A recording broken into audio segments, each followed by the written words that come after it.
Magandang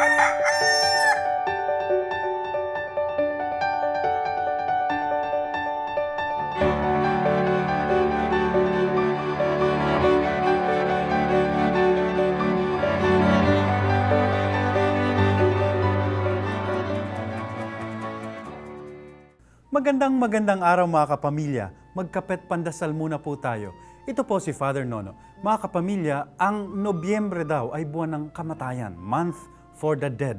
Sa ating mga Kristiyano, nagsimula ito sa araw ng mga patay, All Souls Day. At sa aming mga pare, buong buwan po, nag-aalay kami ng dasal para sa mga kaluluwa ng mga namayapa na. Samantala, sa ilang mga bansa, ang Nobyembre ay nagsisimula sa tinatawag nilang Halloween night. At dito'y usong-uso ang takutan.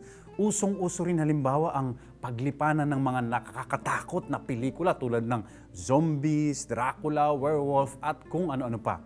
Pero tingnan niyo po ang malaking kaibahan ng dalawang kulturang ito na maaari nating tawaging mga tradisyon patungkol sa kamatayan.